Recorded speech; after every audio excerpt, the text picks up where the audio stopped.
Wow, 2026. Why are we here? I'm just kidding. I'm kidding. Okay, seriously, you have Pluto in you in Aquarius until 2043. So this is just the beginning of this whole transformational period of self. I can't see your chart before me, your personal chart. This is very collective, even though it's less collective than transit, or mundane astrology involving countries and like millions and billions of people. It's still collective, right? There are 12 signs for, I don't know how many, we have like 2 billion people on the planet. Your natal chart is yours alone. It's the only signature. Even in the case of twins, they don't have the same birth time unless they're born at the same time, which even with twins doesn't really happen unless it's C-section or something, right? Anyway, blah, blah, blah. If you need more than this, book a reading with me. Seriously. So I can look at your individual specific charts and frequencies. But you've got Jupiter-Pluto is a thing this whole entire year. It's already starting off in a semi-opposition. Obviously, this is like an out of sign opposition, and it's not even an opposition yet, in my opinion, because it's a little bit out of orb. But Jupiter-Pluto is about to take over your life. Jupiter-Pluto is expansion. It typically is associated with wealth, money, and abundance of resources. And this is going to be taking place on your first and seventh house axis. So you, yourself, your own business, if you're an entrepreneur, your face in the world versus critical relationships and partnerships and of all kinds, because it's business, it is romance, like, but particularly the type of romance where you're cohabitating, so like a serious partner. And anyway, like, so all of these issues just continue to expand and continue to get bigger. In astrology, Jupiter is considered a benefic, which I think it is. But I think that some astrologers can be really hyper narrow in the expression of the energetic function of these planets. Jupiter makes things big, and sometimes big is too damn big, right? It's too much. And when we've got Jupiter-Pluto, because Pluto basically makes anything it touches more intense, right? So it's like it's like super balloon Jupiter versus baby balloon. What are those things called? That blimps. It's like Jupiter the blimp versus, the little circus balloon at a kid's party that a clown blows, right? It's too goddamn much. Anyway, I think that you're going to be considering that over and over again throughout the year. Like, oh my God, this is like way too much going on here, for good and ill. Obviously, the expansion literally expands. If you're in business by yourself, your own business, if you're a consultant or a doctor or a lawyer or any kind of consultant, you're likely to see your business expand. If you're looking for significant partnerships and significant friends and allies, this is your year. They're just going to be flooding through. 100% there. We haven't even looked at your ruling planet yet, right? We've got Uranus also. That's your second ruling planet. The first one's Saturn, and then the modern one is Uranus. I still use the traditional rulers, Saturn, for like location, but for analysis, I'm happy to use Uranus as well. So anyway, like Saturn, as we start the year in your house of resources and earned income and finances and value, your own personal value system, how you value yourself and how you value all things. And it's in a very like meditative position with Neptune, and it's triggered by Uranus, your second ruling planet. I feel like you might feel ripped apart by something. I don't feel like you're feeling stable. I feel like you're feeling all over the place as we start the year, and that's fine. Like I don't think it's fine. I wish that there was no suffering. I'm like, why are this human life stuff is like filled with pain? Why are you doing this? I'm just saying that before this super year of expansion, like we have 3 months of being ripped apart. Oh, well, like seriously, and not to be flippant about like, oh, well, blah, blah, blah. I'm just saying in the longer arc of things, like it's okay to be a little bit of a mess and not know where you're going or not have clarity and whatnot. That's just life. It clicks back into place really, really, really soon for you. And so, these spiritual meanderings and wanderings and lack of clarity around, the stuff that you're picking up on, I feel like this is prescient. I feel like you're picking up on your future and, it could be creating anxiety minimum, or just like, when you feel something coming on and it's like, wow, this is a new era. Like, what the hell is about to go down here? That's what I think you're sensing. So let's look at, so you got Neptune conjunct Uranus, Pluto midpoint, 56-minute orb. You've also got lunar north node conjunct Venus, Uranus midpoint, and Venus opposing Jupiter, Uranus. So that's Venus, north node Uranus, Venus, Jupiter, Uranus, and Uranus, Neptune, Pluto. Venus, Jupiter, Uranus, bloop, bloop. And here's Venus. So that's going to be hitting your 11th and 5th house, 4th and 6th.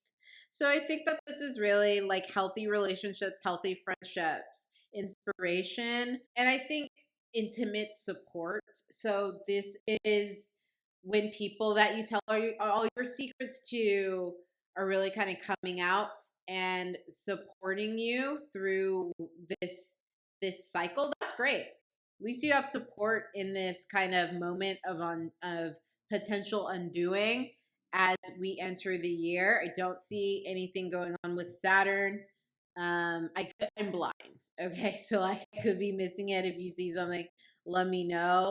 Let's move on to Aries season and see what's going on for you here, Aquarius. Okay, so Saturn is now firmly in your 3rd, and Uranus is still in your 4th house for the time being. And so let's start with Saturn. So we have this first, I really feel like potentially you're in this process of transformation, and there's doubt and potential severity. I feel like you're going through it. I feel like there is so much or minimum or whatever. There's a little bit of back and forth on like, is this the right path? Is this the right trajectory? And really kind of not feeling solid in it yet. However, I'm also really feeling and reaping the benefits from the liberation of this life cycle situation. One thing I want to say is like, I don't feel like you're all the way ready yet to do this new chapter in the first 6 months of the year. Again, this can change because these are only the cardinal equinoxes and solstices that we're reviewing, which is a very, very accurate technique. But there's all kinds of stuff shifting throughout the year that I will be addressing in different videos. I think that this is kind of more like themes to recognize and sit on and sit with as personal moments of sanctuary for yourself, and some potentially some themes that you might be dealing with, what you can lean into, in other words. So you've got Sun conjunct Uranus, Pluto midpoint. You've also got Moon, Mars, Uranus, Moon, Uranus, lunar north node. Lots of Uranus is popping, seriously popping in this Aries. I just want to locate some of these midpoints. We've got the Sun, Uranus, Pluto, Neptune. Sun, Neptune is like conjunct by about 2 degrees. So, like, of course, they're both kind of in these midpoints. Uranus, Pluto, Sun, Neptune. And it validates a lot of what I just shared with you about becoming an entirely new person, a new character. Uranus, Pluto, that's what it does. It transforms into a different being, a different identity. And that's what you're doing. I mean, and it's almost like talking through a chameleon in the act of becoming its next version of itself. Like talking through is helpful. And you're fucking transforming. Like there's nothing else for what are we doing? Like there's nothing else but for the transformation to take place. So I feel like this is kind of like out of body. This is more of a visceral spiritual experience that you're going through that could potentially be hard to explain. Let's see where this 19th harmonic. So 19th harmonic, Neptune, Uranus, Pluto very much has to do with managing and orchestrating. In this case, I would say divine events, but I don't really know what that means in the case of this because Neptune Uranus is divinity in some ways. It's part of divinity in that it's straight up psychic. It's straight up psychic powers. It can tap into different realms, but again, I feel like this speaks to that whole buzzing thing where you know something's on the other horizon or on the horizon on the other side, like you can feel it coming on. And now it's like managing your life to respond to that force, whether or not it makes rational sense to anybody in your life or even yourself. Who cares? You can feel it coming on. So orchestrate and manage what you need to manage in order to meet that next chapter when it arrives. If you're doing like an event with 5,000 monks or something, or like a gathering with multiple spiritual practitioners and mediums and seers or something like that, perfect. You're just managing the event. You know what I mean? But in the case where you're not managing a spiritual project or business, this is managing what is impending by getting your ducks in a row. Straight up. 19th harmonic is great for that.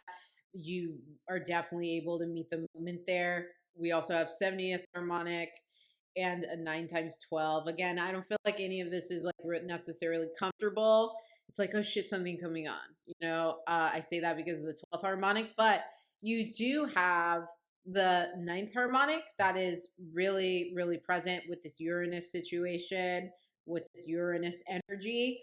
And 9th harmonic is community and healing. So you have support throughout. I feel like if you have your best buddy to just talk to and cry on and lean on like every second of the day, well, you have that option. Seriously, there's nothing but prolific love and support for the person you're becoming. As sloppy as it might feel at sometimes, you're just so supported. That's so beautiful to witness and see.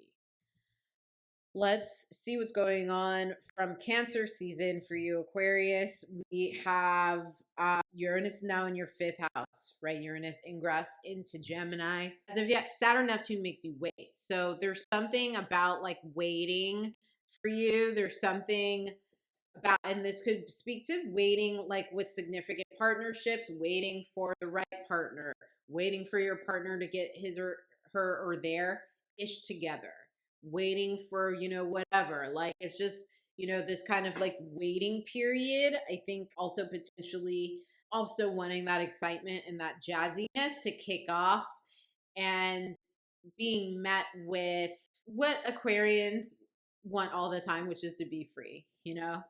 I say that because we've got the Uranus lunar south node and Uranus nodal axis, both nodes, from your 5th house to your 2nd and 8th. So this is also being financially free, emotionally free, invested sexually in somebody who really turns you on, and also just be like, F it, I just want to invest in all my creative projects right now. I want to do this right now.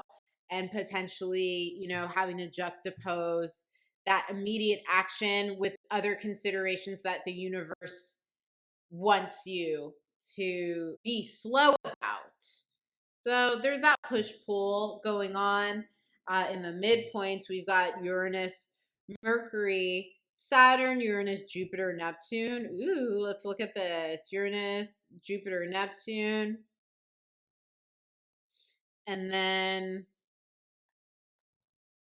if you're in some type of shamanic training or yoga teacher training or any kind of training where where you need Akashic records, I don't care what it is. Like, I would so recommend astrology. This is more or less, this isn't really astrology, actually. This is more like just straight up spiritual medicine. So anything shamanic, anything having to do with the spirits, whether it's mediumship, remote viewing. I don't know if remote viewing is directly attached to spirits, but anything that is connected to piercing through the veil is so important for you to engage with at this time. Jupiter, Moon, Uranus. So you got your fifth and eighth. This is like sexy time. Like, this is sexy time period. Love and romance, super, super huge as a theme for you, particularly in this Cancer moment between June and the third week of September. So much love, so much sex, so much emotion, so much passion. And whether or not that integrates entirely with you in your life, I think the jury is still out on that. It's just like, there's something about this epoch where it's just like, just enjoy it.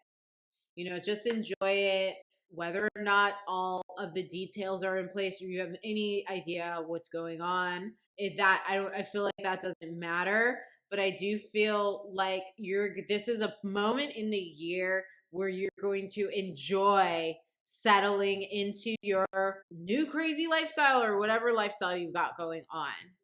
Amid all these shifts of the past few years for you. Now, let us look at the final season of the year for you, the final solar cardinal season, the Sun Libra ingress, September 22nd, 2026. So we got Moon, Pluto, and the lunar north node all in your first house, which is a big deal to have so the eclipses are happening for you. And eclipses are so intense. They are 300% of normal life, period. And not even normal life. It's 300% of new or full moon life, which is already, let's say, 150% normal life. And not technically, that's just a number I pulled out. But what I can say is that you can feel a new or a full moon. Like, we're coming into alignment with celestial bodies. And when you have that kind of alignment, that frequency is amplified. I don't know the exact percent now, but I can tell you that eclipse is literally, or 300%, the tempo, the energy level of new and full moons. And so anyway, when you have eclipses coming into the nodal axis, which represent eclipses, which work with eclipses and cause eclipses, coming in to your own zodiac sign, that means that you're basically, your whole life is an eclipse. And eclipses are really marked by sudden shifts and changes, certainly surprises, and life-altering events. Like, you're not the same after an eclipse. I talk about this a lot in or not a lot, just a little bit. We focus more on the findings and the analysis for your natal chart. But we do talk about eclipses in my course, The Lunar Nodes Unstoppable Living, and the lunar nodes function. And anyway, it's just, so this is when you're already online, I guess, but I feel like this is, of all the years back and forth and rumination and where's this going, this is when you are online. Life is online. That whole Jupiter-Pluto expansion that we talked about at the very beginning of this video, bursting forth. Like, this is super fire. This is unbelievable. Obviously, this is affecting first and seventh house issues, which is going to be your own self, your own business, if you're self-employed, how you view the world, how it perceives you. your significant partnerships of all kinds, personal, professional, romantic, people you hire, doctors, whatever, like consultants, interior designers, people that you hire one off for their expertise, your own expertise as a consultant. Any contract you sign that is with a person in partnership where you guys are showing up 50-50. Contract that you sign or verbal contract, whatever, your friends, your ride or dies, your enemies, people lurking, trying to hate on you, come out the bushes. Like they're not lurking, they're like all there hating all up in your face. So this is a visibility profile situation. And for you, you're pulling in high profile people and you're being raw, candid. Your candor is on a whole nother level. Like your emotional expression, I feel like you might be more emotional than you have been in a long time. I mean, there's just like no holding back. I'm gonna do some videos on eclipses, get more like specific information throughout the year. But yeah, like it looks like there's like a really big shakeup for you. Good. I think by the end of the year, things kind of get better. They're more aligned for you, Aquarius. Go out there and get it. So much love to you.